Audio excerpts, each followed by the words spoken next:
Today I want to talk to you guys about a broad fork versus a digging fork. Which one might be better for your farm, the pros and cons of both, and it's really all about context. That's coming up next on The Urban Farmer.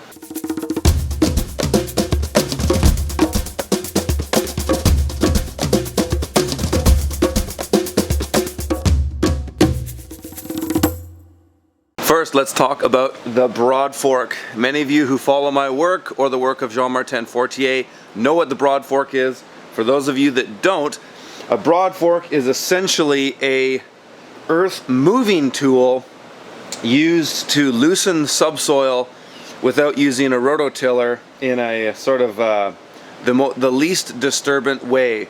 So a broad fork is forced down into the soil, you step on the bar, and you move it slowly back and forth, working your way back along a bed.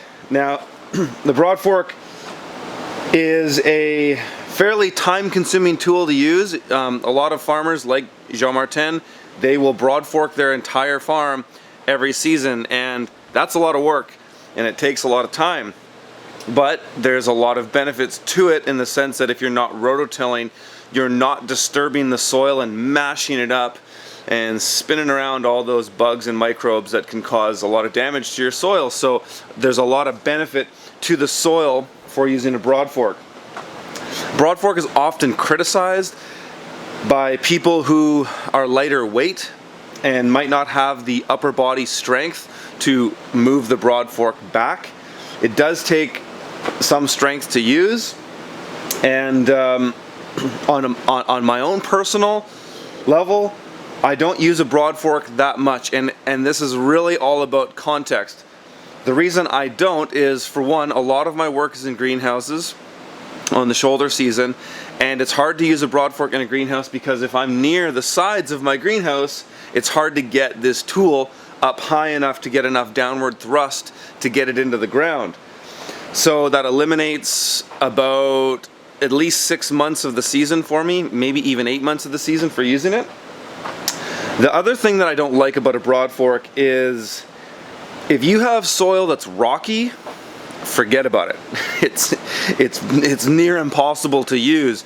Having said that, there might be different brands of broad forks out there that could be better. Ones that have narrower tines and maybe more spaced apart. There's other products out there. This is a custom build. A friend of mine named Johnny made this for me, and I like it. It does the job. It does what it's supposed to do. But the challenge that I have on my farm is that I've got a lot of varying different types of soil. I've got sandy soil in one place, I've got heavy clay in another, I've got really rocky soil in another place. And because of that, I don't really use the broad fork that often.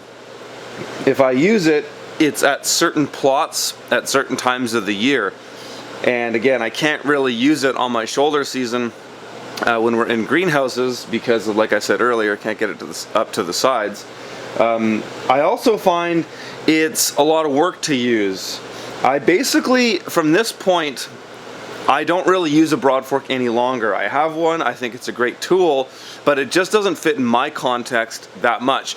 So the thing you need to ask yourself is, does it fit your context? And if it does, then use a broad fork. There is no one-size-fits-all policy for farmers. Every farmer has their own personal preferences and different contexts. So on my end, I prefer not to use a broad fork that much. So with that, let's talk about the digging fork. So the digging fork is like a pitchfork, but it's meant for digging. It's meant for moving soil. And the main reason I like this tool is because I was a tree planter for a number of years, and I was used to, with my right hand, using a tool, moving it around nimbly, and then with my left hand planting trees. So I was used to the movement of pushing and moving this tool around with one hand, so I was comfortable with it right away. I use it the exact same way as a broad fork, is I'm coming in and just getting the fork down on the ground and loosening my soil. I like it because of the varying different types of soils I have. So I have some rocky, some clay, some sand, like I said with the broad fork. And it's a narrower, it has less surface area to penetrate the soil. So 4 tines opposed to on my Broadfork 7. So I can navigate it into the soil easier. If I hit a rock, I can kind of go around it. But because of the Broadfork is a wider surface area, in my context, I find it harder to get into the soil. So I prefer a fork. The other reason I prefer the digging fork is that it's small and it's a lightweight, nimble tool. I can throw it on the back of my bike. It can go on my bike trailers. Because we have multiple plots, we're always moving tools around. And that is probably the main reason, really, is that it's an easy tool to move around. It also has a lot of other uses for me. I can use this digging fork for teasing out weeds, loosening soil, like say I'm not preparing a bed, but loosening soil if I need to dig something. It has more uses on the farm than the Broadfork, whereas the Broadfork pretty much has a single use. It's to prepare beds and loosen the soil, the subsoil, for bed prep with no-till practices, and no-till is what we do all the time on our farm. And so the digging fork, in my context, wins. It's just a lot easier to use, basically. It's lighter weight. I'm used to the movement. I'm faster with it. Some people prefer a Broadfork. Some people prefer a digging fork. I prefer a digging fork. A lot of people asked, "Hey Curtis, why don't you use a Broadfork?" And so that's why I decided to make this video. So hope you guys have found that helpful. Hope that gives you some context to think about on which one might suit you best. Alright, if you want to see more stuff like that, hit the subscribe button right now.